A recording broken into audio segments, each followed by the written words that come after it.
다음 이제 책 223쪽에, 그러니까 2장 건축 허가가 있습니다. 그러니까 건축하려면 이제 건축은 금지돼 있고 허가를 받아야 되죠. 그러니까 굵은 1번 건축 허가권자. 먼저 국토부 장관, 그러니까 도지사는 허가하지 않는다라고 되어 있는데, 그러니까 이제 이쪽 내용 보기 전에 하나의 차이가 이제 건축 허가는 좀 일반적인 경우와 달라요. 그러니까 어떤 점이 다르냐면, 그러니까 책 제일 앞으로 가시죠. 그러니까 제일 앞에 가셔서 128쪽이요. 그러니까 책의 128쪽을 보시면, 그 128쪽 제일 위에 굵은 2번, 그러니까 그러니까 개발과 보전에 대한 결정, 시도지사, 대도시장이 원칙이죠. 시댁입니다. 그러니까 그래서요, 관청이요, 국토부 장관, 광역에, 그러니까 특별시장, 그러니까 광역시장, 도지사, 세종과 제주가 있고, 여기는 이제 시도지사라고 하죠. 그러니까 도 아래, 그러니까 시와 군이 있고, 그러니까 시중에서 인구 50만 이상 대도시가 있습니다. 그러니까 그러고요, 그러니까 특별시 광역시 아래 구가 있는데, 그러니까 기본적으로는 누구라고요? 시도지사, 대도시시장이죠. 그러니까 시도지사, 대도시시장이 뭔가 결정하는 게 대부분입니다. 6개 법 중에서 4개 법이요. 그러니까 둘째 줄, 회 둘째 줄, 국토계획법, 도시군관리계획 결정, 시댁 이 원칙. 그러니까 개발법, 개발구역 지정, 시댁 이 원칙. 그러니까 주택법, 사업계획 승인, 시댁 이 원칙. 농지법, 농업진흥지역 지정, 시댁이면 좋겠는데 수원평야, 그러니까 천안평야 없으니까 시도지사만 하는 거죠. 그렇게 4가지 법은 시댁인데, 그 다음에요, 그러니까 그 아래 있는 정비법, 정비구역 지정은 누구였고요? 특광시군이죠. 6개 법 중에서 4개 법은 시도지사, 대도시장, 그러니까 관청, 그러니까 국토부 장관, 그러니까 특별시장, 광역시장, 도지사, 그러니까 기초에 시, 군, 구가 있으면, 네, 정비구역은, 그러니까 정비법, 정비구역 지정은 우리 생활과 관계되어 있으니까 누가 지정을 하고요? 특광시군이 지정을 하는 거죠. 표 제일 아랫줄, 그러니까 건축법이요. 그러니까 건축법은, 그러니까 건축허가는 그러니까 기속행위라고 이제 하는 게 있습니다. 그러니까 기속행위라는 표현은, 그러니까 우리가 이제 일상적으로 쓰지 않는 행정법 이론인데요. 이론상의 용어인데, 그러니까 기속행위와 대비되는 건 그러니까 재량행위라고 부릅니다. 그러니까 재량행위는, 그러니까 가장 대표적인 재량행위의 가장 대표적인 게 뭐예요? 누구 맘대로요? 엿장수 맘대로요. 가위 몇 번 칠지 엿장수 맘대로죠. 그게 재량행위입니다. 어디다 공항을 만들지 말지, 어디에 도로를 만들지 말지, 그러니까 관청 맘대로죠. 그렇게 하는 게 재량행위라면, 그러니까 건축허가는 기속행위라고요. 그러니까 뭐 이번에 그러니까 여러 가지 요 며칠 사이에도 화재 사고들이 많이 있었죠. 그러니까 건축하는데 한 200가지 항목을 다 갖춰야 됩니다. 뭐 예를 들어서 기둥 두께 어디에서 30cm는 나와야 된다고요. 건축 도면이 29cm 들어왔어요. 허가돼주면 돼요, 안 돼요? 안 되죠. 불허가. 200개 중에 하나라도 X면 다 불허가인 거죠. 그러니까 도면 법대로 그대로 따지는 겁니다. 법에 정해진 그대로 다 따져서 법에 맞으면 허가, 안 맞으면 불허가인 거지. 여기는 어떤 정책 판단을 하는 게 아니라고요. 정책 판단을 하면 안 되죠. 요건을 갖춰야 되는 겁니다. 그러니까 여기는 좀 건축법에는 조금 모자라는데 그래도 이거는 괜찮을 거예요. 이 사람은 잘할 거예요. 라고 해서 허가를 하게 해준 적이 있었다고요. 그랬다가 2,500명 한순간에 돌아갔었죠. 삼풍백화점이요. 그러니까 관청에서 자기 마음대로 판단하면 안 되는 겁니다. 법에 다 정해져 있고, 그러니까 법대로 다 지켜야 되는 거죠. 그래서 이거는 관청을 보면 관청에 국토부 장관, 그러니까 광역에 특별시장, 광역시장, 도지사, 그러니까 기초에 시군구가 있으면 어떤 정책 판단할 게 없다고요. 법에 정해진 요건을 그대로 갖췄냐만 따지면 되는 겁니다.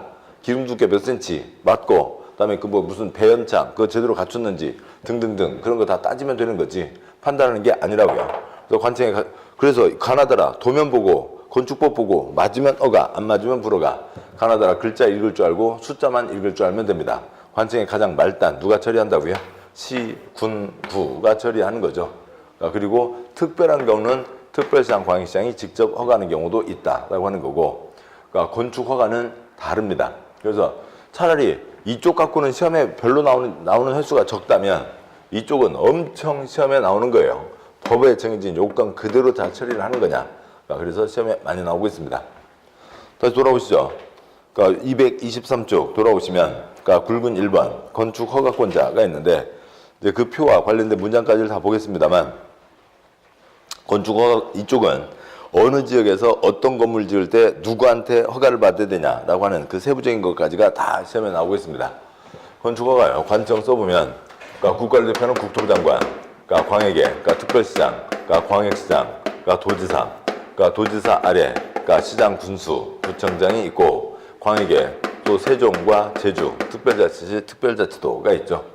그러니까 먼저 보시면 그러니까 기속행위니까 요건대로 처리하는 거라고요. 그래서 가나다라 글자만 읽을 줄 알면 되니까 위에서 판단할 게 아니라 가장 말단 누가 한다고요? 시장, 군수, 구청장이 합니다.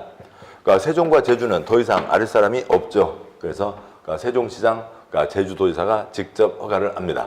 그래서 특특, 시, 군, 구가 허가를 하는 게 원칙. 그런데 특별한 거는 그러니까 특별시장, 광역시장이 직접 허가를 한다. 대표적인 예로요. 서울의 잠실 롯데2 123층이죠. 다 완공되고 사람들이 다 들어가면 한순간에 10만 명이 거기서 오고 간다고 합니다. 어지간한 시가 5만인데 시 2개가 들어가는 거죠. 그것이 송파구에서 깔짝거릴 문제가 아닌 거잖아요.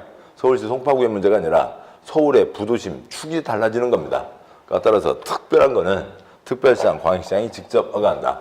그러니까 21층 이상, 그 다음에 10만 제곱미터 이상은 특별시장, 광역시장이 직접 허가한다라고 되어 있고, 그다음에요. 그러니까 공장과 창고는 아무리 덩어리가 커도, 그러니까 그거는 그러니까 시장군수구청장이 처리를 합니다. 그러니까 왜 그러냐면 뭐 100층짜리 공장, 뭐 100만 제곱미터짜리 창고가 있다고 치죠. 그렇다 하더라도 그건 공장이 무너지는 사고가 아니라 산업안전, 산재 사고, 창고가 무너지는 사고가 아니라 화재 사고가 대부분이죠. 공장과 창고는 아무리 덩어리가 커도 그러니까 시장군수구청장이 처리를 한다. 여기까지 보셨고, 따라서 이걸로 허가권자가 다 끝난 거예요. 그래서 건축법에서 그러니까 국토부 장관, 도지사는 허가할 수가 없습니다. 엄청 시험에 나왔는데, 그러니까 어찌고 저찌고 국토부 장관, 그러니까 어떤 건물에 대해서는 국토부 장관이 허가한다. OX, X. 시험에 한 번도 안 나왔어요. 상상을 할 수가 없다고요. 아, 어떻게 건축 허가를 하는데 그걸 국토부 장관이 하는 게 말이 되냐고요. 아, 주민등록 떼려고 저쪽, 그러니까 세종시 가서 행정자치부 가서, 행정안전부 가서 그러니까 주민등록 띄어요? 아닌 거죠. 그 누구라도 다 아는 거잖아요. 이거는 상상을 할 수가 없다고요. 그래서 이거는 한 번도 나온 적이 없습니다. 근데 어찌고 저찌고 특별시장, 광역시장도 허가를 하는 경우가 있죠. 세종과 제주는 다 특특히 허가를 하죠. 그러니까 그런 거는 도지사가 허가한다. OX, X. 그래서 도지사가 허가한다. X. 그것 갖고는 8번이 나왔지만 국토부 장관 허가한다는 건 출제하는 사람으로서는 상상을 할 수가 없다고요. 근데 여기까지면 좋겠는데 말이 또 이제 복잡해져서 귀찮아지는 겁니다. 그래서 만약에 보시자고요. 그러니까 대한민국 경기도 가평군이 있죠. 그러니까 대한민국 경기도 가평군에 어찌고 저찌고 해서 거기에 뭐 100층짜리 건물이 들어선다고 치자고요. 가평군에 경기도 가평군에 100층짜리 건물이 들어섭니다. 그건 가평군수요, 경기도지사요. 가평군수가 허가를 하는 거죠. 도지사는 죽었다 깨나도 허가할 수가 없다고요. 근데 이제 그런 경우들에는, 그러니까 일반적인 경우에는 시장군수가, 그러니까 경기도 도지사가 허가하는 경우 없으니까 평택에 100층짜리를 지어도 다 시장군수, 평택시장이 허가를 하는 건데, 특별한 경우에는 그러니까 도지사의 승인을 받고 그러니까 시장군수가 허가를 한다라고 하는 게 있습니다. 이게 작은 3가지가 걸려 있는 거고요. 그래서 평택에서 100층짜리를 지어도 평택시장이 허가권자인 겁니다. 그런데 특별한 경우에는 평택시장이 도지사 도장받고 그러니까 허가를 한다라고 하는 게 있고, 이 기본 그림을 잡아두시고 그 다음에 이제 관련 문장을 보도록 하시죠. 문장 보면 양과 1번 원칙.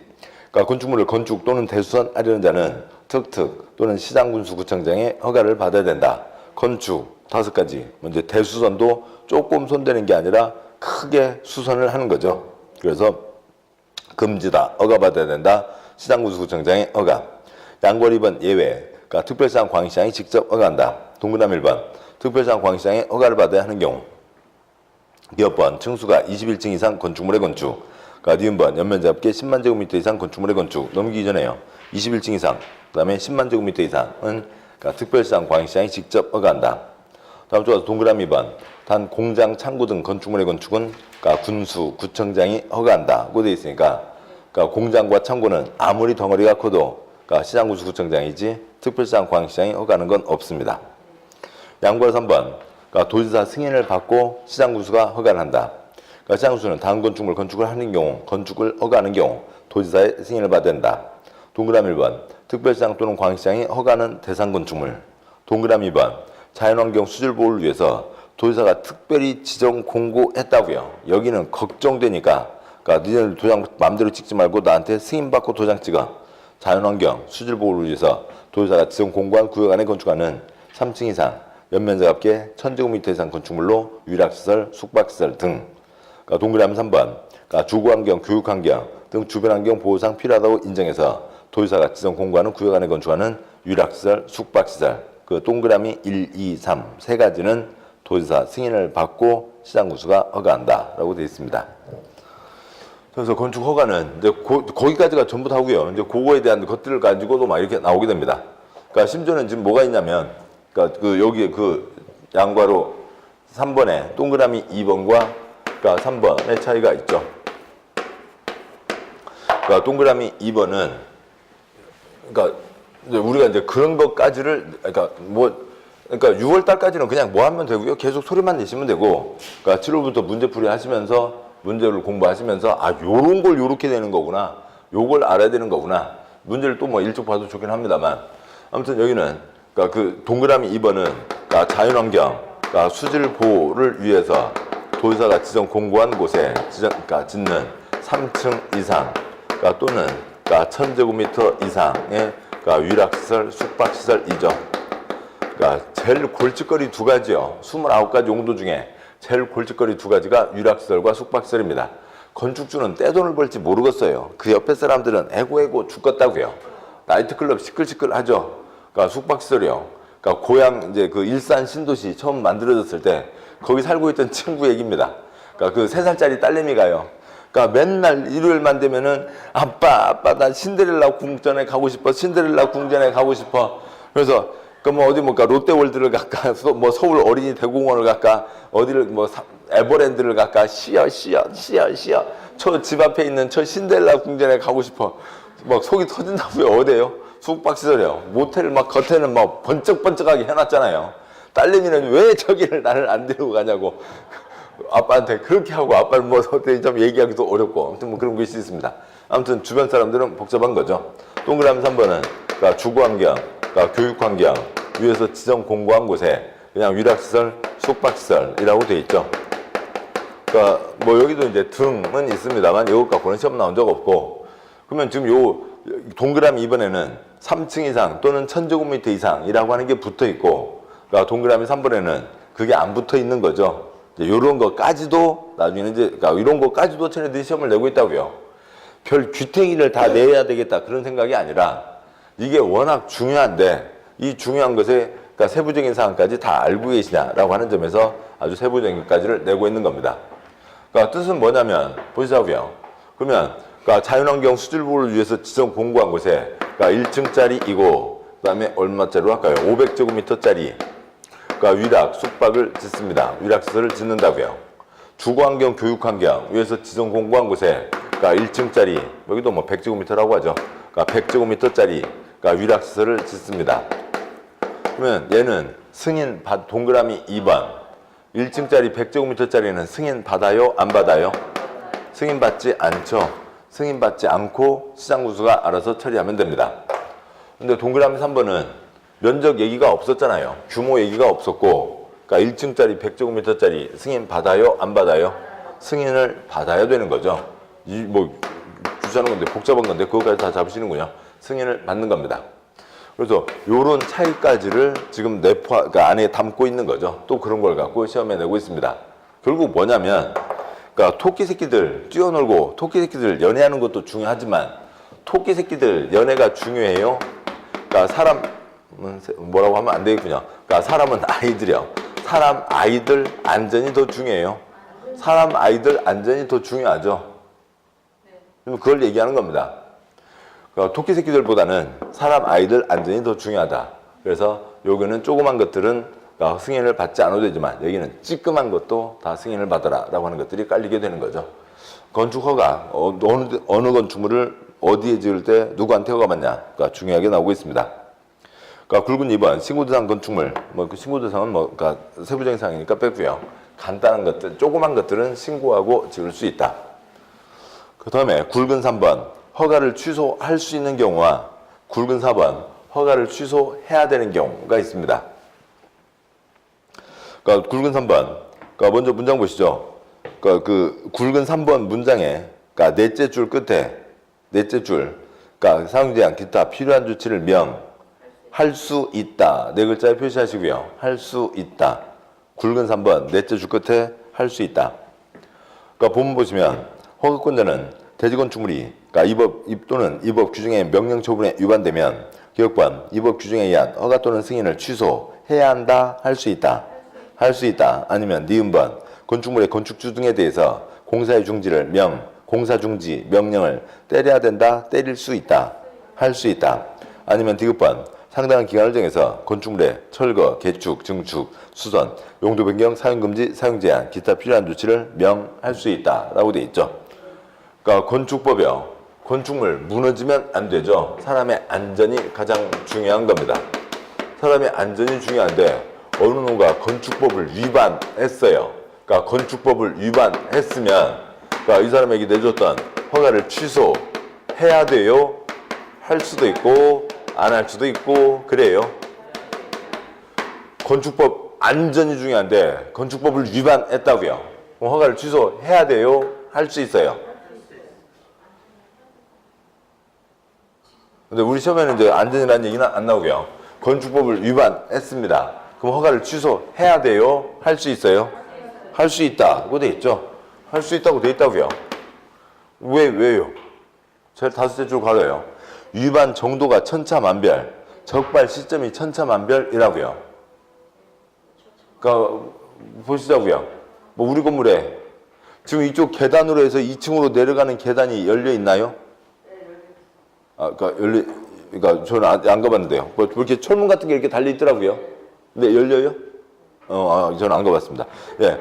아니면 뭔가, 그러니까 뭐 조금이라도 뭐 어긋난 게 있을 수 있죠. 그러니까 우리가 지금 공부하고 있습니다만 이 바깥으로 보이는 건물의 95%가 위반 건축물이요. 건축물에 대한 법 300개, 그러니까 땅에 대한 법 100개가 있습니다. 평택시청을 놓고도요. 그 400명 공무원이 각 법 전문가 공무원이 이따만한 지침 기준을 들고 평택시청 첫 꼭대기부터 아래까지 싹 덮어보자고요. 어디 한 군데라도 먼지 나는 곳이 있을 수 있죠. 뭐 위반이 엄청 많다고요. 또 적발 시점도 천차만별이죠. 그래서 건축 허가를 받고 그다음에 허가를 받은 다음에 건축을 하고 공사 끝났음에 대한 검사, 사용 승인을 받고 그다음에 건축물을 사용을 하는 겁니다. 사용을 하면서 문제가 안 생기게 잘 유지, 관리를 해야 되는데 그러니까 이 중에 어느 시점에서 걸릴 수도 있는 거죠. 허가를 받았는데 그게 그 사람 지 땅도 아니더라고요. 도면을 거짓말로 남의 도면을 갖다 끼워 넣더라고요. 허가를 취소할 수 있죠. 건축 한참 하고 있습니다. 그런데 철근 기본적으로 16개를 넣어야 되는데 6개밖에 안 넣고 하고 있다고요. 공사 중지 때릴 수도 있죠. 문제가 있으면 사람 못 쓰게 할 수도 있죠. 사용하는데 문제가 있으면 뭐뭐 고쳐라 등등 할 수도 있죠. 또 생짜로 무허가 건물이 있는가 하면 그러니까 건물 옥상에다 판때기만 내놔도 불법으로 그러니까 도장 안 받고 판때기 내놔도 그것도 판때기를 붙여놔도 그것도 그러니까 불법이 되는 거죠. 위반이 되는 겁니다. 이 적발 시점도 천차만별, 위반 정도도 천차만별이니까 위반 때 허가를 취소할 수도 있고 안 할 수도 있고 라고 하는 것보다는 그러니까 허가를 취소할 수도 있고 허가 취소가 아닌 거기에 있었던 지금 여러 가지가 있었죠. 여러 가지가 있는 허가 취소, 아니면 사용 승인 취소, 공사 중지, 철거 명령, 개축 명령, 사용 금지 명령 등등 여러 가지 중에서 선택할 수 있다라고 하는 겁니다. 그래서 그냥 일반 상식하고 그러니까 좀 그렇게 느닷없이 들으시니까 아시겠죠. 건축법 안전이 중요한데 위반했을 때 취소해야 된다. X 취소할 수 있다라고 하는 거죠. 근데 취소해야 되는 건 뭐냐면 굵은 4번 허가를 취소해야 되는 경우, 동그라미 2번 허가권자는 허가받은 자가 다음에 해당하면 허가를 취소해야 한다. 기억-1, 기억-2가 있는데 먼저 다음 쪽에 있는 기억-3부터 보시죠. 제일 위쪽이요. 그러니까 225쪽 제일 위에 기억-3. 그러니까 단 위 두 가지 경우 모두 정당한 사유가 있다고 인정되면 1년 범위에서 공사의 착수기간을 연장할 수 있다. 다시 앞으로 와서 그러니까 기억-1번. 그러니까 허가받은 날부터 2년 이내에 공사에 착수하지 않은 경우, 그러니까 1년 연장할 수 있으니까 2년 플러스 1년 내 착수하지 않으면 허가를 취소해야 된다. 기억 다시 2번. 어찌고 법률 13조에 따라 공장, 신설, 증설, 업종 변경, 승인을 받은 공장은 허가받은 날부터 3년 내 착수하지 않은 경우 1년 연장이 있으니까 3년 플러스 1년 내 착수하지 않으면 허가를 취소해야 된다. 다음 쪽 와서 기억대에서 한번 보셨고 동그라미 니은번, 그러니까 위 기간 이내에 공사에 착수하였으나 공사의 완료가 불가능하다고 판단되는 경우 허가를 취소해야 된다. 공사를 중단하고 오랫동안 방치됐다고요. 그러니까 디귿번, 착공신고 전에 경매 또는 공매 등으로 건축주가 대지의 소유권을 상실한 때부터, 즉 소유권을 상실하고 그때부터 6개월이 경과한 이후 공사의 착수가 불가능하다고 판단되는 경우, 착공신고 전 경매 등으로 대지 소유권이 상실된 경우 일정 기간이 경과하면 기존 허가를 취소하도록 한다고 돼 있죠. 그래서 허가를 취소해야 된다가 따로 정해져 있는 겁니다. 허가 취소해야 된다. 그러니까 세 가지가 있죠. 허가 취소해야 된다. 세 가지. 그러니까 첫 번째요. 그러니까 기억번, 그러니까 2년, 그러니까 공장의 경우에는 3년, 그러니까 플러스 1년 내 착수하지 않으면 허가를 취소해야 된다. 그러니까 이번에 그 제천에 사우나 건물, 그러니까 화재 사고 있었잖아요. 그러면 또 이제 당장 법 바뀌죠. 건축법 바뀌고 소방시설법 바뀌고 뭐 그러니까 아무튼 소방 관련법 여러 가지 바뀌게 됩니다. 그러니까 건축법은 그대로 있는 게 아니라, 그러니까 이러저러한 경우에 따라서 계속 바뀌는 거죠. 그러니까 그러면 미리미리 법에서 다 준비를 해놓지 또 그럴 수는 없다고요. 어떤 일이 어떻게 생길지 알고 그것을 미리미리 다 요거 다 지켜라 요거 지켜라 하는 걸 다 해놓을 수는 없다고요. 지금 어느 시점에서 그때 가장 기본적으로 꼭 지켜야 되는 것, 사고 생기면 안 되는 것들에서 어느 선에서 건축법 내용이 정해져 있습니다. 자, 그런데 큰 사고가 생겼다고요. 그러면 건축법 바뀌죠. B로 바뀝니다. 기준은 계속 강화되는 거죠. 더 갖춰야 된다. 그러니까 뭐 한 30년 전 건물만 해도 내진 성능, 지진에 대해서 아무가 안 갖춰져 있었잖아요. 지금은 이제 내진 성능도 갖춰야 됩니다. 또 무슨 사고가 있었으면 계속 건축법 바뀌는 거죠. 계속 건축법이 무슨 사고가 있어서 바뀌었고 사고가 있어서 새로 바꿔서 이 기준에 맞게 지어라 라고 했는데, 어느 누가 이 시점에 건물을 지으려고 하는데 뭐 딸내미한테 물려줄 건 없고 내가 한 10년 전에 받은 허가증 하나 있거든. 허가증이나 하나 물려줄게. 그래서 요때 허가받은 걸로 지금 이 시점에서 건물을 짓는다고 치자고요. 그러면 이게 무슨 얘기예요? 이런 사고를 다 일으키겠다는 거죠. 그래서 옛날 느슨하던 때 허가받는 걸로 지었다는 사고가 다 생길 거잖아요. 안 된다고요. 새 기준에 맞춰서 허가받으라고요. 그러니까 2년 내 뭐 하라고요? 착수하지 않은 경우.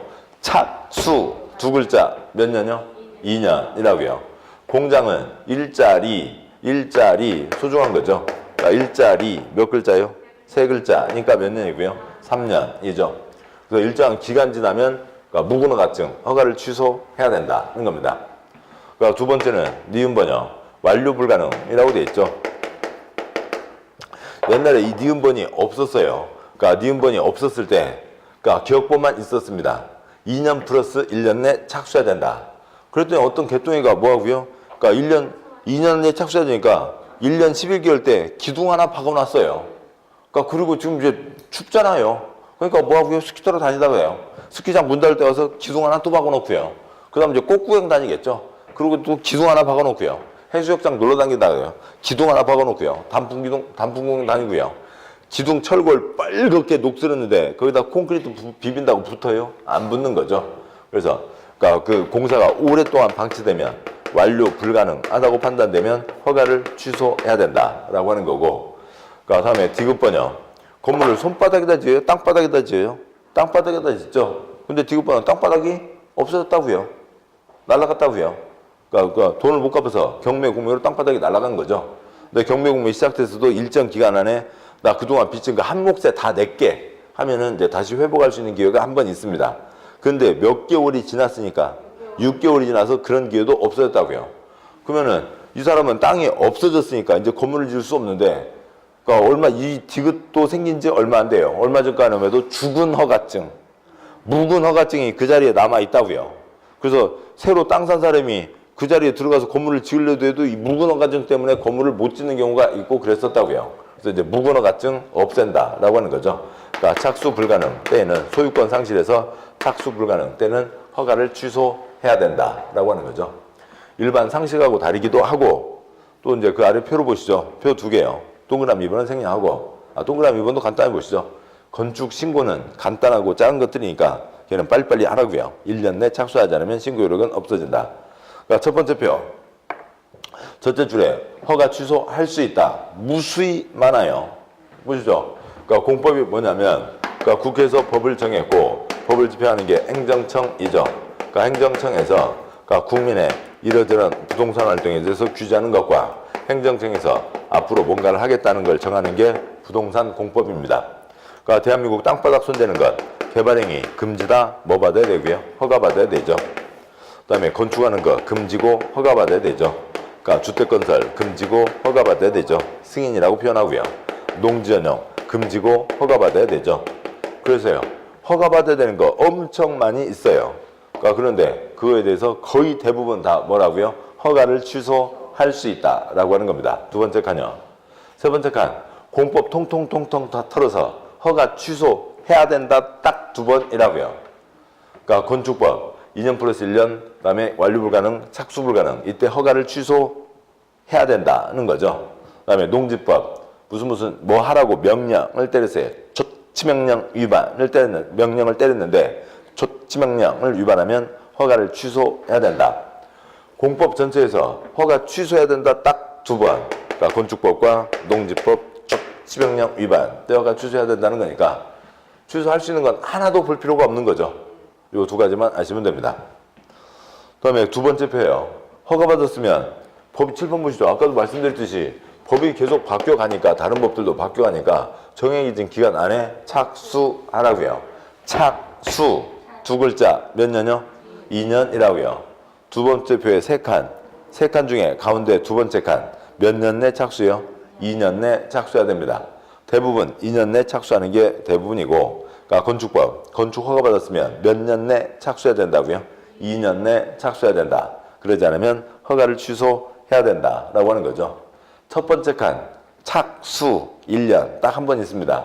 지금 잠깐 읽었지만 건축 신고를 했으면 몇 년 안에 착수를 해야 된다고요? 1년 내 착수해야 된다가 있고 그러니까 세 번째 칸 착수해야 된다. 몇 년 내 착수해야 된다. 세 번째 칸이요. 두 번째 칸에 두 번째 표에 세 번째 칸 5년 내 착수해야 된다가 딱 두 번이 있습니다. 그러니까 국토계획법에 그러니까 지구단위계획 위반 제한에서 통과된 때랑 그다음에 주택법에 사업계획 승인받았으면 5년 내 착수해야 된다라고 하는 게 있습니다. 허가에 대한 내용이 중요한 거고요. 그다음에 이제 226쪽에 그러니까 3장 건축 절차가 있는데 뭐 건축 절차 큰 초점 아닙니다. 그러니까 생략하고요. 그다음에 228쪽에 4장 이하 뭐 대지 도로 등 그러니까 제1절 대지, 제2절 도로 건축선 또 한 장 넘어와서 231쪽에 5장 면적 등의 산정이 있는데 뭐 그 건폐율 용적률 그 그림 그 정도만 아시면 됐고 국토계획법에서 보셨죠? 이 정도로 하도록 하겠습니다.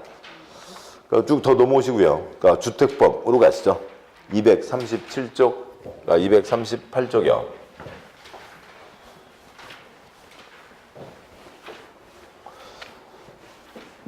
그러니까 주택, 지붕 있어요? 없어요? 집에요? 지붕 없는 집에서 주무시고 오신 분? 없잖아요. 다 지붕 있습니다. 지붕 있으니까 건축물이죠. 건축법 적용됩니다. 근데 건축물에 그러니까 상가도 있고 공장도 있고 주택도 있고 별별 게 다 있잖아요. 그 중에서 이제 주택법 적용 238조 1장 총론 제1절 주택법 적용 그러니까 사업계획 승인 대상 그러니까 주택 건설하는 것을 주택 건설한다 주택 건설 허가를 받는다고 표현하지 않고 사업계획 승인을 받는다고 얘기를 하고 있습니다. 먼저 그 표로 보시죠. 표가 뭐 쉽지는 않습니다만 아무튼 뭐 쭉 읽고 가겠습니다. 왼쪽 칸이요. 건축법 적용. 왼쪽 칸 건축물 바닥 용도 29가지가 있죠. 여기도 29가지인데요.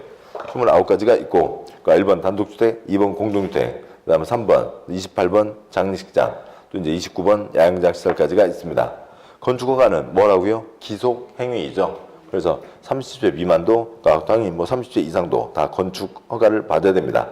허가를 받아 건축을 진행하는 사람을 건축주라고 하는 거죠. 그러니까 건축법은 사익사업이니까 남의 걸 개인이 돈 벌려고 건축하는 거니까 남의 걸 뺏을 수는 없다고요. 공익사업자만 뺏을 수가 있습니다. 건설, 땅에다가 건물 지면 되죠. 대지와 건축물이 있고 개인 간의 계약에 따라서 사고팔 수 있습니다. 오른쪽 칸요. 건축법만이 아니라 주택법도 적용된다. 그러니까 단독주택, 공동주택 한 번에 30채 집 짓기 위한 땅 만주고 밑에 상 건설할 때 그때는 사업계획 승인을 받아야 된다. 그러니까 재량 행위, 사업계획 승인 내줄지 말지 관청 마음대로입니다. 그러니까 7가지 정해진 사업주체만 사업계획 승인을 신청할 수 있고 주택건설, 집장사들 떼돈 버는 거죠. 사익사업입니다. 따라서 수용할 수 없고 그런데 공적 주체가 국민주택 건설할 때만 수용할 수 있습니다. 건설할 때 집만 달랑지어서 팔아먹을 수는 없고 주택단지, 즉 주택과 부대시설, 봉시설을 같이 넣어야 되고 그 다음에 집 지었으면 그 집을 지 맘대로 팔아먹을 수 없고 공급 규정, 그러니까 정해진 규정이 있습니다. 공급 규정에 따라서 공급을 해야 됩니다. 순위제, 그러니까 통장 가입하시는 거 있잖아요. 1순위, 2순위. 그 다음에 이제 가점제, 추첨제 뭐 그런 것들이 적용되는 거죠. 그러니까 문장 보시죠. 동그라미 1번 원칙. 그러니까 한 번에 단독주택 경우에는 30호 이상, 공동주택 경우에는 30대 이상, 리모델링 경우에는 증가하는 세대수가 30대 이상, 주택건설 사업을 시행하려는 자 또는 만제곱 미터 이상 대주정 사업을 시행하려는 자는 사업계획 승인권자에게 사업계획 승인을 받아야 된다. 그러니까 기업관 사업계획 승인으로 그 지역 주택시장의 공급을 통제하겠다. 관청 맘대로 승인을 내주고 말고 하는 거죠. 재량 행위. 니은번 그러니까 사업주체란 사업계획 승인을 얻어 사업을 시행하는 자를 말한다. 그러니까 디귿번 주택법에서 건축 허가 얘기가 나오면 30채 미만을 얘기합니다. 다음 쪽 가세요. 동그라미 2번 예외, 동그라미 3번 예외가 있는데 그건 이제 더 예외니까 나중에 보도록 하시고. 자 보시죠. 그러니까 집입니다. 어느 누가 집을 지어요. 그러니까 집을 짓는데 집을 한 채를 짓습니다. 집 한 채 지을 때 한 채니까 그냥 막 무너지게 지으면 돼요? 안 되죠. 한 채 무너지면 안 됩니다. 안전하게 잘 지어야 되는 거죠. 어느 누가 집을 1000채를 짓습니다. 집 1000채인데 1000채면 한 뭐 10채는 무너져도 990채만 살아있잖아. 들어오면 돼요? 안 되죠. 1000채도 안전하게 지어야 되죠. 다 안전하게 지어야 됩니다. 그러니까 한 채도 뭐 적용되고요. 건축법 적용되고 1000채도 당연히 뭐 적용되고요. 건축법 적용되는 거죠. 근데 어느 곳에 1000채가 집이 들어서면 그러니까 2명 잡으면 2000명, 3명 잡으면 3000명이 한 자리에 들어서게 되는 거죠. 그러면 집이 좀 많은 거예요? 적은 거예요? 1000세대 아파트 그러니까 제가 통이 작아서요. 5000세대 아파트. 5000세대 아파트가 들어서면 집이 많은 거예요? 적은 거예요? 많은 거죠. 이건 집을 많이 짓는 겁니다. 이거에 비하면 집을 한 채 짓는 거는 집을 많이 짓는 게 아니라 그러니까 적게, 채수가 적은 거죠. 그러면 구분을 해야 되겠네요. 그러면 어느 정도가 되면 많은 거예요? 100채면 많아요? 적어요? 사람마다 다르죠. 그러니까 그 다음에 500채면 20채면 사람마다 다르다고요. 그러니까 그걸 어떻게 정하는 수밖에 없는 겁니다. 그걸 정할 수밖에 없고 그걸 누가 정하냐면 지금 그냥 대통령이 정하고 있어요. 대통령이 그러니까 우리나라에서 30채면 많아. 그렇게 정했다고요. 30채면 많아 라고 정했으니까 그러니까 30채면 많이 들어서게 되는 거죠. 많이 들어서면 어느 지역 이제 두 가지 의미가 있는 건데요. 뭐 이건 이제 그래서 주택법이 적용되는 건데, 그러니까 주택법 사업계획 승인은 이제 두 가지 의미가 있습니다. 어느 시군에 그러니까 집과 사람 수가 거의 맞춤했어요. 그러니까 됐습니다. 근데 가구 수가 100집인데 집이 100채면 이건 아직 모자라는 거예요.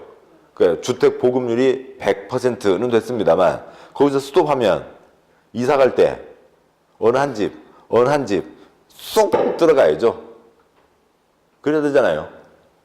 이사 가는 사람도 있으니까 집이 좀 더 있어야 되죠. 그래서 그러니까 사람 사는 가구 수, 주민등록이 예를 들어서 10,000 가구가 있으면 집은 11,000채는 있어야 이사가 돌아가고 하는 겁니다. 또 이제 좀 더 나은 데로 옮겨가기도 하는 게 여유가 되는 거죠.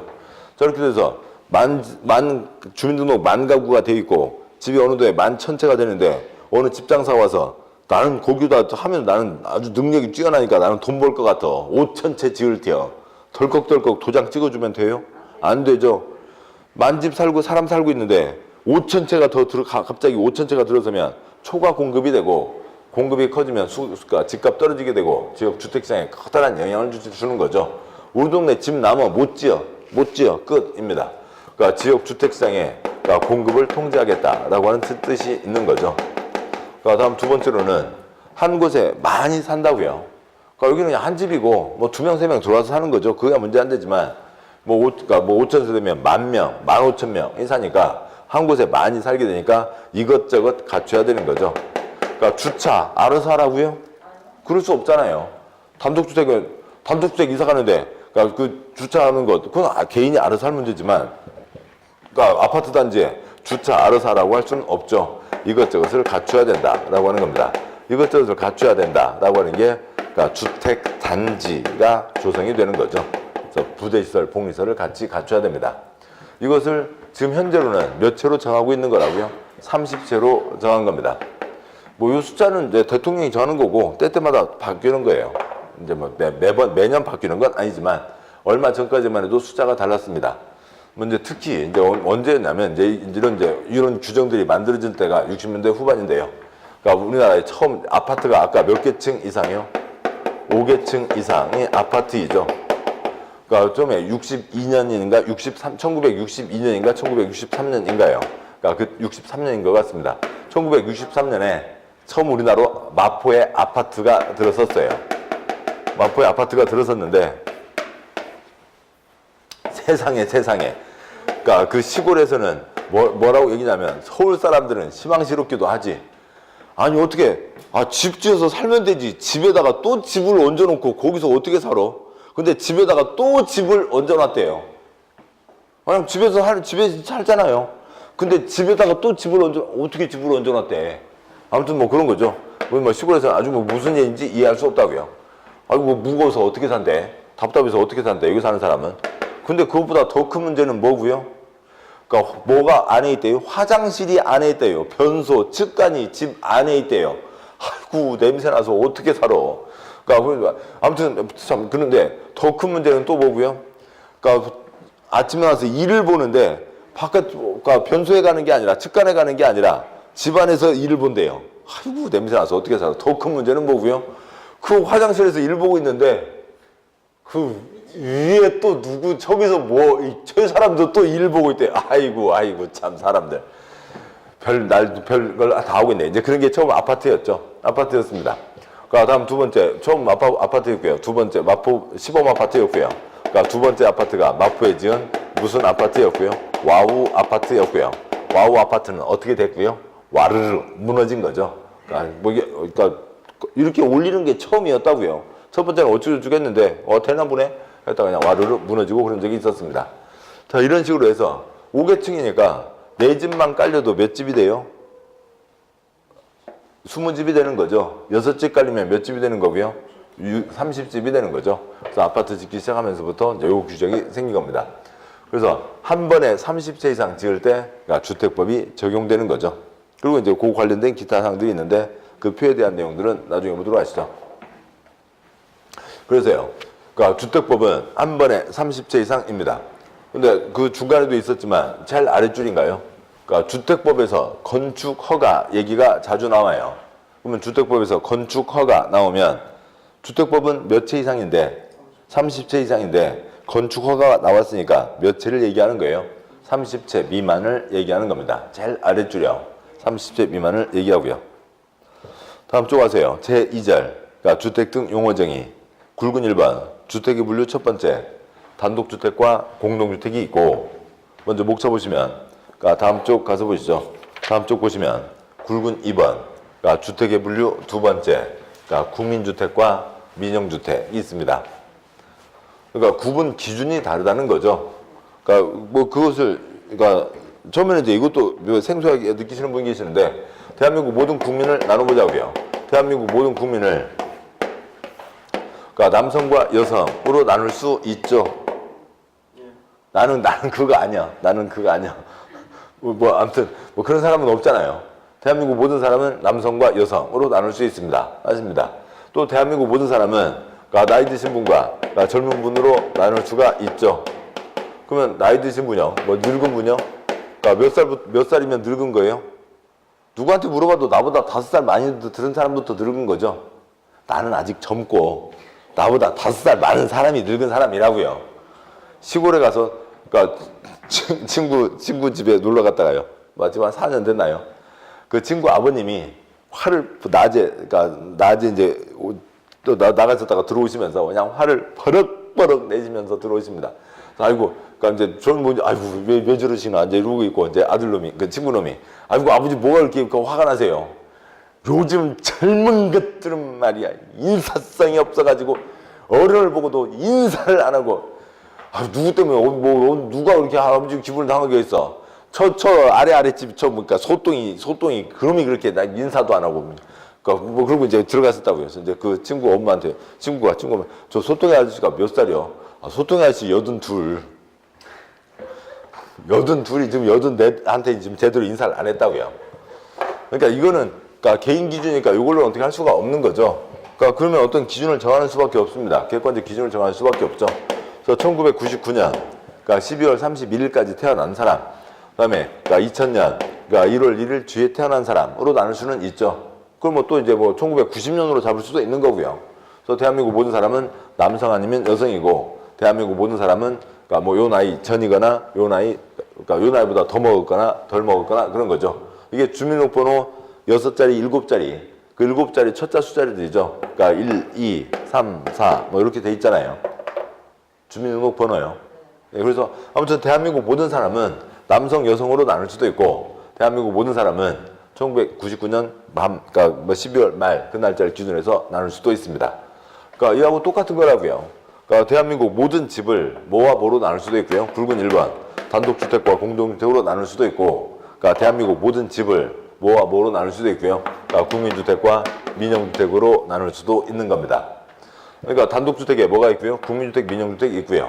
공동주택에 국민주택, 민영주택 있고요. 국민주택에 단독주택, 공동주택 있고, 그다음에 민영주택에 단독주택, 공동주택 있고 하는 거죠. 남성, 여성, 나이 든 사람 이런 구분들입니다.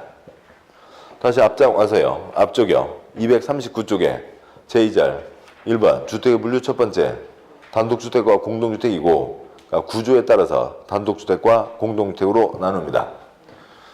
그러니까 이거는 그러니까 강의를 하다 보면은 그러니까 젊은 분들은 빨리 이해를 하는데 나이 드신 분들이 이게 좀 어려워하시더라고요. 막 다 외우려고 하시니까. 근데 학원에 나오는 젊은 사람 말고요. 그러니까 그 4살짜리, 5살짜리 얘네들은 아주 잘 알아요. 대한민국 집을 둘로 나눈다고요. 구조에 따라서 뭐와 뭐로 나눈다고요. 그러니까 단독주택과 그러니까 공동주택으로 나눕니다. 4살짜리는 잘 알아요.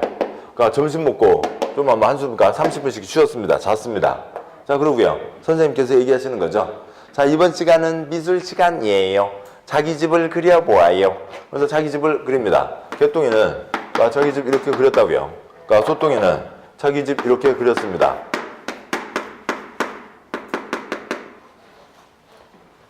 네 살짜리들은 쉽다고요. 나는 여기서 살고 있어요. 우리 집은 이래요. 4살짜리들은 다 알고 있는데 괜히 어른만 되면은 막 이걸 막 어려워 하신다고요. 그러니까 얘는 지금 집을 통째로 그 집 식구들이 다 쓰는 거죠. 그러니까 건축물 전부와 부속 토지를 얘기하는 거고요. 그러니까 얘는 아파트 203호에 살고 있는 거죠. 아파트 101동을 통째로 다 써요? 101동 통째로 다 쓰는 게 아니라 101동의 일부만 쓰는 거죠. 그러니까 일부와 주차장 등 부속 토지가 있는 거죠. 그러니까 이 그림 갖고 뭐라고 나눈다고요? 단독주택과 공동주택으로 나누는 겁니다. 그러면 여기는 다 그 집 식구들이 쓰는 거죠. 그러니까 전용 부분만 있고, 여기는 그러니까 203호 문 열고 현관문 닫으면 끝이죠.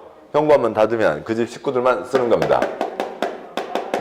근데 그러니까 203호 들어가는데요. 날라댕겨요? 날라댕긴 거 아니죠. 앞에 주차장에 차 주차했습니다. 그 다음에 옆집 아저씨 만났어요. 204호 아저씨 만났고 같이 현관문 열고 들어가서 엘리베이터, 무슨 엘리베이터, 그냥 계단으로 가시죠? 예, 가시죠. 그래서 가시면서 애기들 이제 곧 방학하는데 뭐 어디 겨울방학 때 놀러 가세요? 아무튼 하다가 203호, 204호 앞에서 복도까지 왔죠.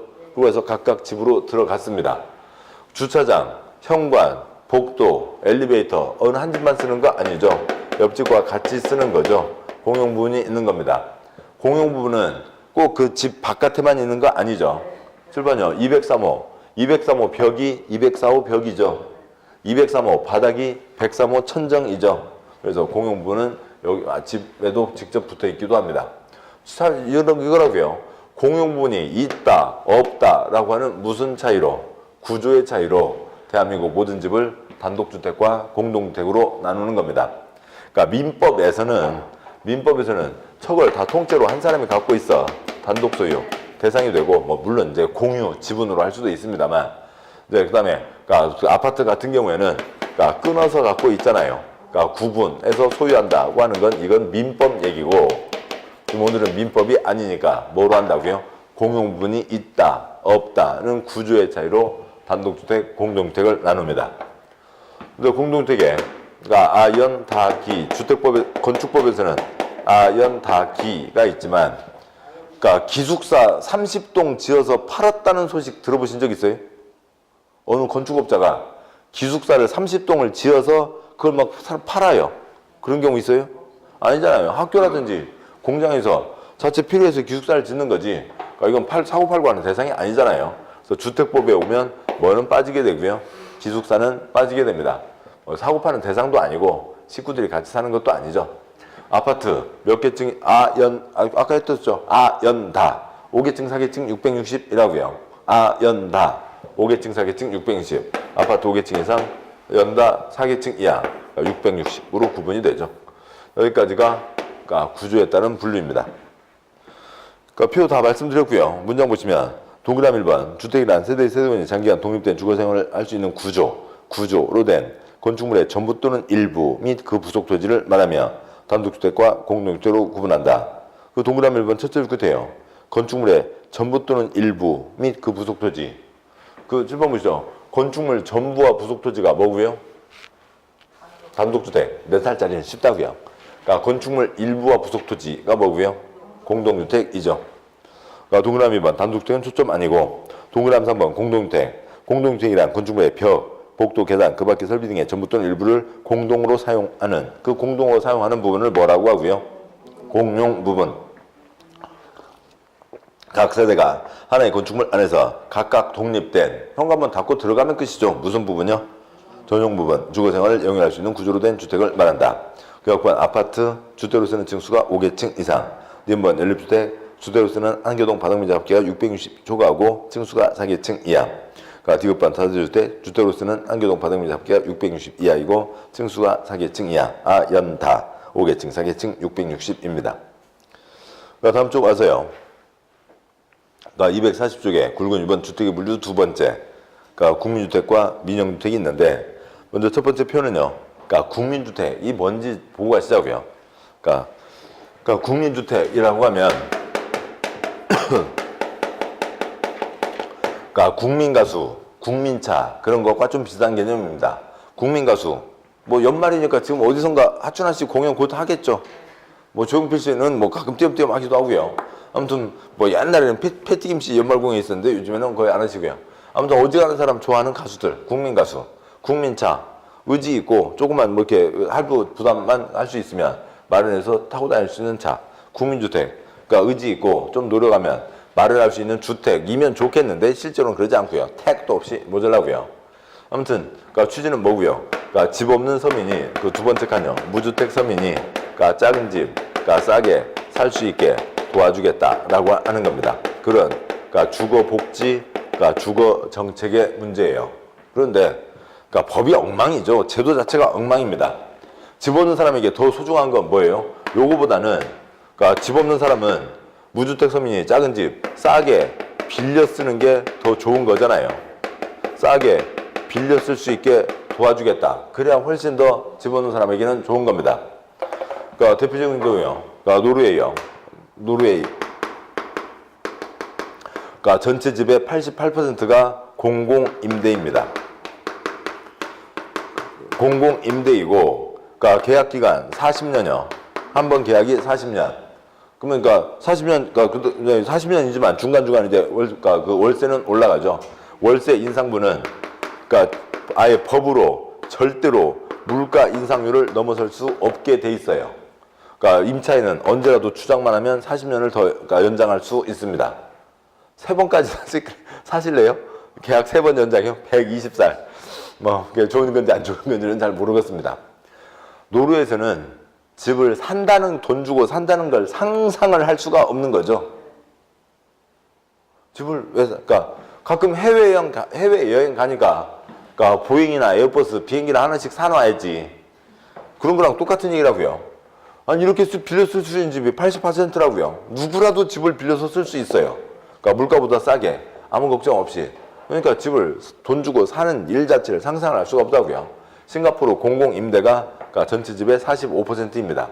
우리나라 그러니까 전체 집 중에 공공임대 물량이 4%밖에 안 돼요. 가끔 얘기 들으시는 국민임대, 그러니까 영구임대 뭐 그런 것들이 있죠. 4%밖에 안 됩니다. 돈이 모자라서 그럴 수도 있고 아니면 법 만드는 사람들이 건설회사랑 더 친하니까 건설회사 돈 벌어야죠.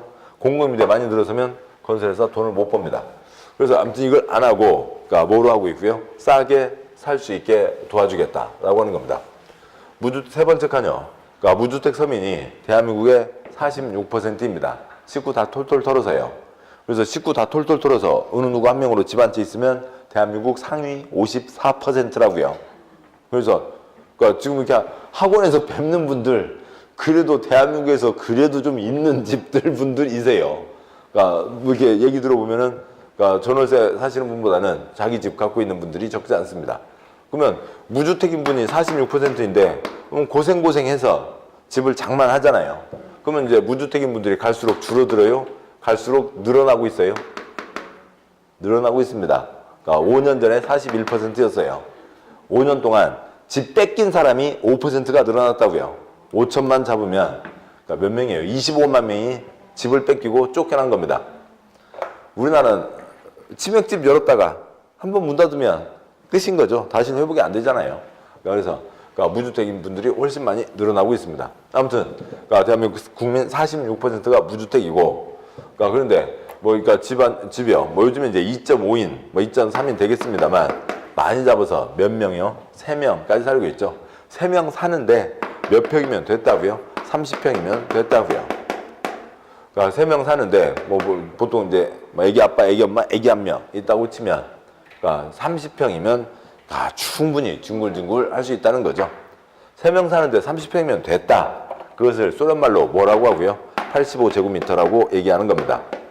그러니까 85제곱미터가 25.7평이고 거기에 공용 부분이 추가되는 거죠.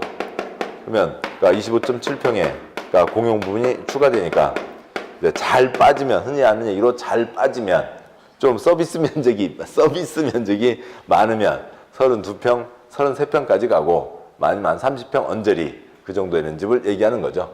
그러니까 그 정도까지 생활은 고기까지면 충분하다, 됐다는 거죠. 이 정도면 됐죠. 한 사람이 10평이면 충분한 겁니다. 자, 근데 싸게 살 수 있게 도와주겠다. 그러면 싸게 살 수 있게 도와주기 위해서 공적 주체가 지으면 좋은데 직접 건설하면 좋은데 공적 주체가 건설하진 않고 다 돈을 누구한테 저리로 빌려주고요. 민간 건설사에게 돈을 싼 이자로 빌려줍니다. 그러니까 대신 집을 싸게 팔으라는 조건으로 빌려주는 거죠. 그러니까 따라서 큰 회사에서는 이런 걸 쳐다보지도 않죠. 왜냐하면 브랜드 갖고 그냥 밀어버리면 되는데 비싸게 팔아먹을 수 있는데 싸게 파는 거 마음에 안 드니까 이거 하지 않습니다. 중소 민간 건설사들이 짓는 거죠. 그러니까 집을 싸게 팔으라는 거지 미치고 팔으라는 건 아니죠. 그러니까 이것도 이익이 엄청납니다. 실적이 쌓이고 그러는 거죠. 아무튼 공적 주체가 직접 건설하는 거 거의 없어요.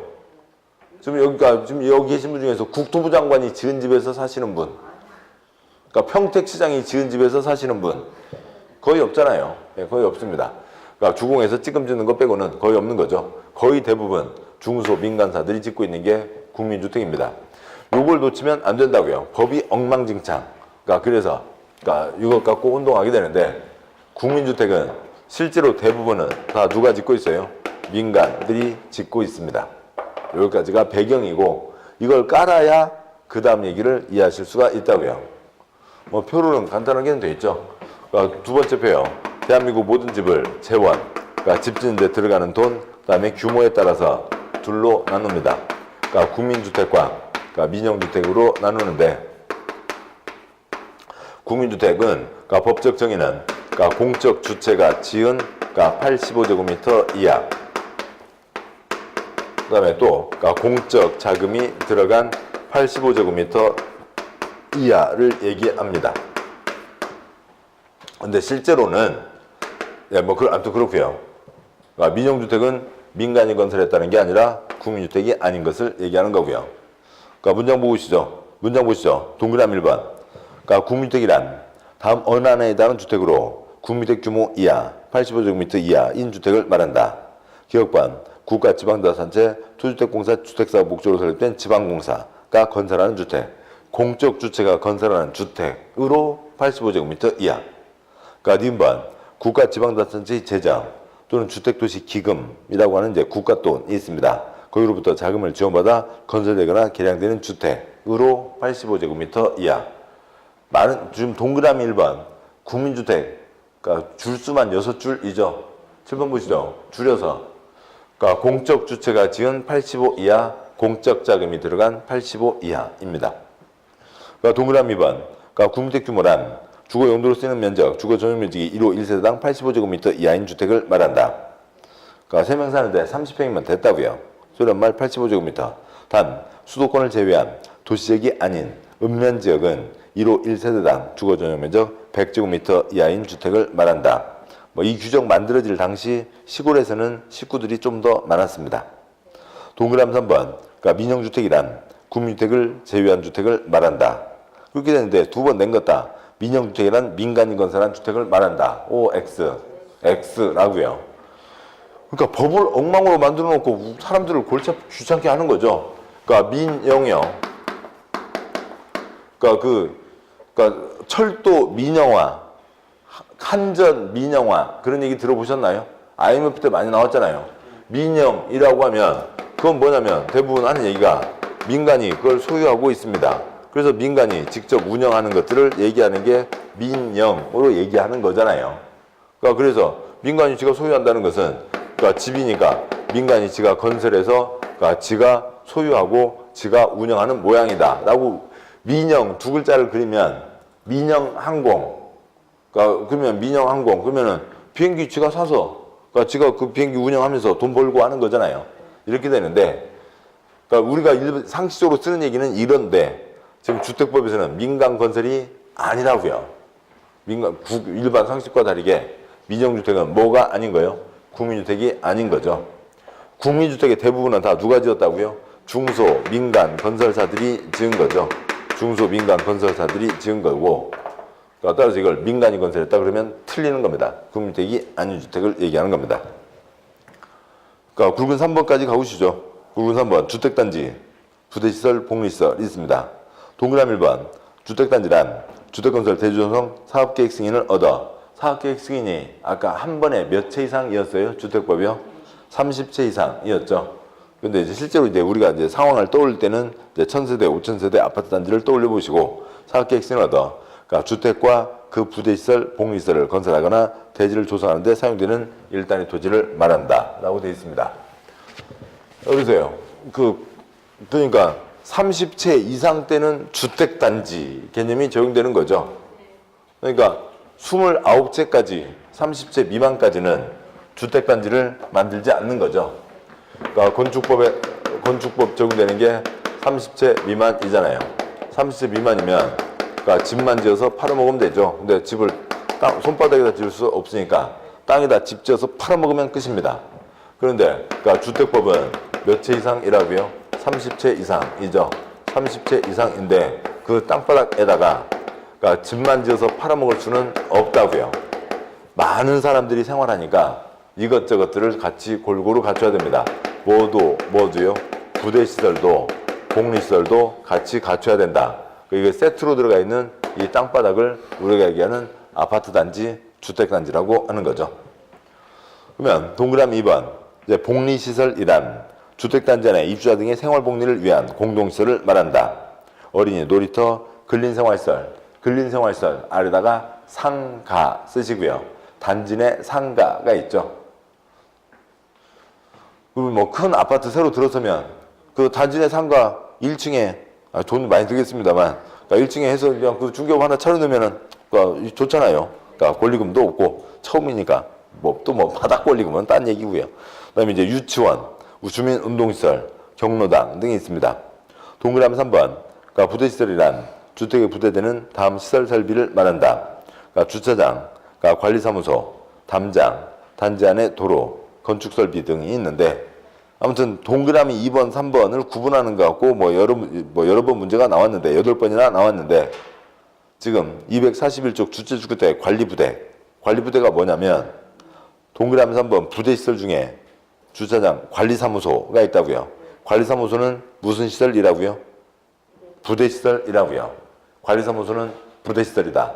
관리부대면 된 겁니다. 그러면 그것들을 뭐 앞글자 따서 외울 수도 있지만 그 내용을 이해하시면 외우지 않아도 되는 거죠. 자, 보자고요. 그러니까 집을 짓는데 지금 보셨듯이 그러니까 주택과 그러니까 부대시설, 그러니까 복리시설이 같이 들어가는 겁니다. 그러니까 집을 짓는다고요. 30채 이상 1000세대 아파트 사람들이 모여 살고 있죠. 사람들이 모이게 됐습니다. 근데 어느 아파트 단지 싹 나가 나 혼자만 살테요. 그럴 수는 없잖아요. 그러니까 옆집 사람도 같이 사는 거죠. 그래서 옆집 사람들과 함께 행복하고 편리하게 이용하시라고요. 그게 뭐고요? 옆집 사람과 함께 행복하고 편리하게 이용하시라는 게 무슨 시설이고요? 7번이요. 옆집 사람과 함께 행복하고 편리하게 이용하시라고요. 복리시설이죠. 다음에 집을 짓는데 그러니까 아파트가 기본이 5계층 이상인데 나무로 지을 수는 없죠. 물론 그러니까 작년에 어느 이제 건축 학회지에 그러니까 유럽의 어느 나라에서 참 걔네들도 심심한 애들도 심심한 게 아니라 자연적으로도 좋죠. 나무를 그러니까 원목 있잖아요. 나무를 이렇게 좀 가공을 하는 겁니다. 깎아내는 것만이 아니라 약품에 넣었다가 압축하기도 하고 해서요. 나무만 갖고 7층까지 건물을 지은 적도 있어요. 이제 그 뭐 토픽에 나오는 일이죠. 근데 대부분 주택은 그러니까 뭐로 짓고 되고요? 콘크리트로 짓게 되는 거죠. 콘크리트 지었으니까 그 따라가는 콘크리트, 그러니까 따라가는 아스팔트, 그러니까 그런 것들이 뭐고요? 부대시설이에요. 그러니까 부대시설은 그러니까 사람이 어슬렁거리면 이상한 겁니다. 먼저 보자고요. 순서가 복리시설 돼 있으니까 그러니까 제일 아랫줄이요. 앞쪽에 그러니까 240쪽 제일 아래 복리시설이란 입주자 등 옆집 사람들과 함께 생활을 행복하고 편리하게 하시라고요. 어린 놀이터 옆집 애기들 뛰어놀고 있죠. 예. 그다음에 단지 내 상가 가서 그러니까 두부 사러 갔는데 옆집 아저씨 그 밀가루 사러 왔습니다. 그러니까 근린생활시설. 그다음에 유치원 옆집 애기들 뛰어놀고 있는 거죠. 주민운동시설 단지 내 조그만 헬스장이 있기도 하고 또 지금도 요즘에는 옛날같이 테니스 많이 안 치시지만 옛날 단지들 보면은 테니스장 한 구층에 있고 그러잖아요. 그래서 주민운동시설 또 아니면 요즘에 어디 놓고 또 이렇게 그러니까 쇠파이프로 해서요. 이렇게 잡고요. 이렇게 돌고 그러니까 큰 거 이렇게 할머니들 돌리고 하는 거 그런 거 다 어디라도 있습니다. 주민운동시설. 그다음에 그러니까 경로당 옆집 할아버지 할머니 다 계시는 거죠. 그러니까 복리시설 자체가 옆집 사람과 함께 행복하고 편리하게 이용하시니까 옆집 사람들이 다 오고 하는 게 그게 다 뭐예요? 복리시설이라고요. 됐습니다. 그러면 부대시설은 그냥 깔려있는 아스팔트 콘크리트를 얘기한다고요. 그러니까 주차장. 그러니까 주차장에 주차를 하면 되죠. 근데 주차장에 사람이요. 물론 사람이 차 타고 왔죠. 주차를 했습니다. 그건 이제 남는 거죠. 그러니까 차에서 내려와서 가야지. 자기 목적한 집으로 가든지 상가로 가든지 가야지. 거기서 어슬렁거린다고 있다고 치자고요. 지금 12시 10분인데요. 좀 시간이 지나고 있습니다만. 그러니까 애기들 다 어린이집 보냈어요. 그래서 오전반 애들 12시에 오기로 했어요. 12시에 이제 오는 시간입니다. 그래서 이제 할머니 만나게 이제 그 고구마도 쪄놓으시고 또 이제 어느 애기 엄마 또 만나게 맥반석 계란도 해놓으시고 전기밥솥 계란도 해놓으시고 그렇게 해서 우리 새끼 오면 줘야지 하고 지금 12시 5분 전부터 나와서 그 애기들 그 병아리 버스 오는 곳에서 서서 이제 기다리면서 애기 어때요? 저번 감기는 잘 나았어요. 그러고 기다리고 있습니다. 그러니까 애기들 병아리 버스 오기만 기다리고 있는데 저 앞에 주차장에 시커먼 옷 입고 시커먼 모자 쓰고 시커먼 마스크 쓴 총각이 거기서 계속 10분 동안 어슬렁 거리고 있어요. 기분 좋으세요? 걱정되잖아요. 주차장에 사람 어슬렁거리면 이상하죠? 안 좋은 겁니다. 관리소도 넘어가세요. 담장에 사람 붙어있으면 뭐예요? 도둑놈이잖아요. 담장에 사람 붙어 있으면 도둑놈인 거고요. 단지 안에 도로 거기서 어슬렁거리는 거나 주차장 어슬렁 거나 똑같이 이상한 놈이죠. 그냥 할머니들 마음 기분 안 좋게 하고요. 뭐 건축 설비 여러 가지가 있습니다만 건축 설비 중에 하나로 가로등 같은 게 있습니다. 매미예요. 매미인 줄. 왜 사람이 가로등에 붙어 있어요? 그러니까 다 사람 있으면 이상하잖아요. 가로등 얘기할 때마다 막 아무튼 그러니까 이가 덜덜덜 떨리는 기억이 떠오르는데요. 그러니까 군대에서요. 그러니까 이제 그 고참 잘 만나야죠. 고참 중에 이상한 놈 만나면은 뭐 그러잖아요. 한 겨울에 그 추운데 다 그러니까 여군 부대는 잘 모르겠고요. 남군 부대에서 빤스바람으로 집합. 그래서 한밤중에 자고 있다가 빤스바람으로 운동 그 연병장에 나갑니다. 그러면 이제 저쪽에 철봉이 있거든요. 그러니까 철봉에 가서 달라붙는다. 매미, 실시. 그러면 이렇게 석거리를 하듯이 잡는 게 아니고요. 그러니까 철봉에 가서 이렇게 달라붙어야 된다고요. 달라붙습니다. 그러니까 그러고 자 이제 매미 운다. 실시. 그럼 뭐 하고요? 맴 그러고 있어야 됩니다. 거기다가 또 이제 이놈은 뭐 하고요? 그러니까 이제 뭐 무슨 그릇에다가 찬물 갖고 담아 갖고 와서요. 찬물 가서 그러니까 지금 빤스만 입고 있잖아요. 그러다 퉁퉁 튕기고 댕겨요. 그러면 막 쩍쩍 달라붙죠. 그러고 이제 좀 지나고 나면 자 이제 그 노래를 부른다. 어머님 은혜 나 질제 괴로움 다 잊으시고 그러면 진짜 눈물 나와요. 그러고 있습니다. 무슨 뭐 매미예요. 가로등에 붙어 있게요. 7번 보시자고요. 지금 부대 시설이라고 된 것들은 사람 어슬렁거리면 이상해요? 안 이상해요? 이상하잖아요. 사람이 어슬렁거릴 게 아닐 거라고요. 그냥 아스팔트 콘크리트 깔아놓은 거지. 사람이 어슬렁거리면 안 됩니다. 딱 하나 뭐가 있어요? 관리사무소는 항상 사람은 계시잖아요. 관리사무소는 사람은 계시지만 칠판이요. 사람은 있지만 누구는 아니에요. 옆집 사람은 아닌 거죠. 그래서 이 긴 얘기를 다 줄여서 관리부대 끝났죠. 전투부대, 지원부대, 보급부대 있듯이 관리부대 있다고요. 관리부대, 관리사무소는 부대시설이다. 관리부대 됐습니다. 관리부대 하나면 다 된 거죠. 자, 여기까지를 보셨고, 예, 시간이 좀 길어졌습니다만, 예, 잠깐 쉬도록 하시죠. 잠깐 쉬겠습니다.